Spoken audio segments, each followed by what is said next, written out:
भगत सिंह स्वयं ये कहते हैं तो वो हम लोग के साथ खेलते हैं। वही भगत सिंह का कहना तेरा पता मेरा जो सफर है वही मेरा घर है, मुझको ना दुनिया की है परवाह, मैं हूँ मुसाफिर चलता रहे चाहे रोके टोके मुझे कोई भी यहाँ।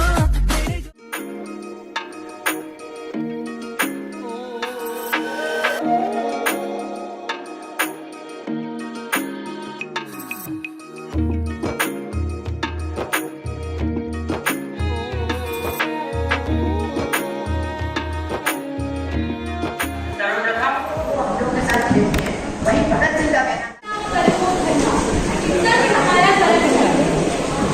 अहिंसा एक हमारा परम धर्म है।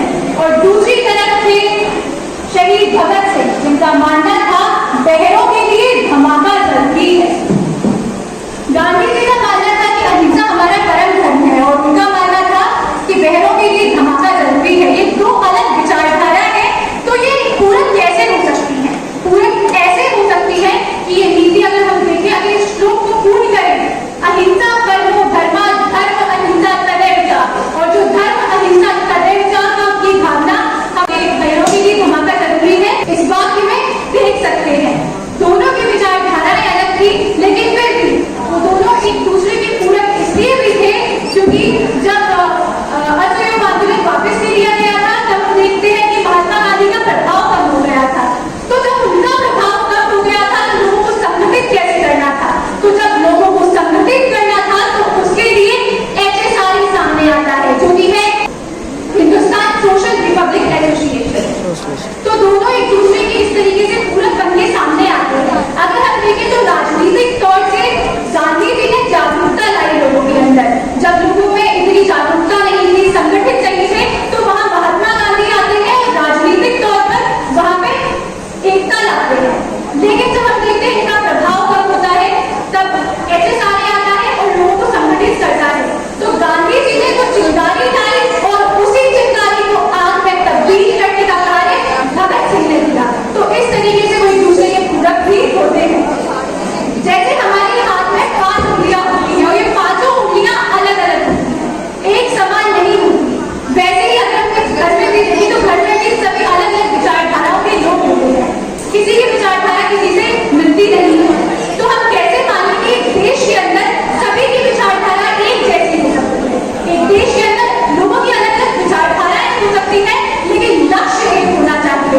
तो इन दोनों का लक्ष्य एक था, वो था गुलामी की बेड़ियों से भारत को मुक्त करने का, भारत को आजाद करने का। तो वही कार्य इन्होंने किया। कुछ लोगों की विचारधाराएं थी अहिंसा वाली, गांधी जी से मिल गए, और कुछ लोगों की अवधारणा थी भगत सिंह वाली, तो वो जाकर भगत सिंह से मिल गए। तो जो जिस विचार का था वो उधर आगे बढ़ गया और ऐसे ही विचारों की जो क्रांति उसी से आज भारत आजाद हो पाया। आज अगर हम आजाद भारत में सांस ले रहे हैं तो उसका क्रेडिट किसी एक को नहीं बल्कि उन सभी देशभक्तों को जाता है जिन्होंने देश के लिए अपनी जान न्यौछावर कर दी। धन्यवाद। जय हिंद, वंदे मातरम, भारत माता की जय।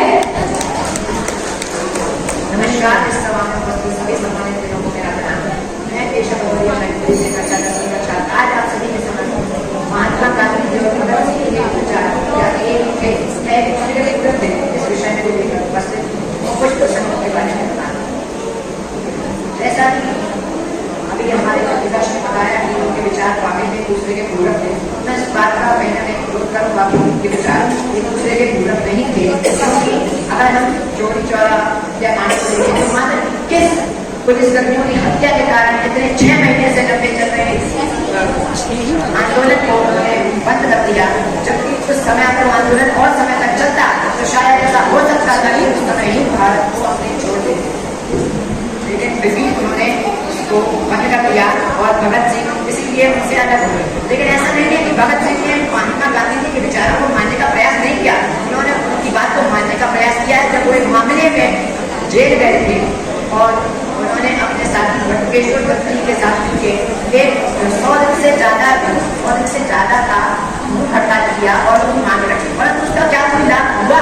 उनकी मांगे पूरी नहीं की गई और अंततः उनके एक साथी को जेल में ही क्रांतिकार नाम है वो शहीद हुए। एक साथी को वहीं पे शहीद हुए जेल में, लेकिन जब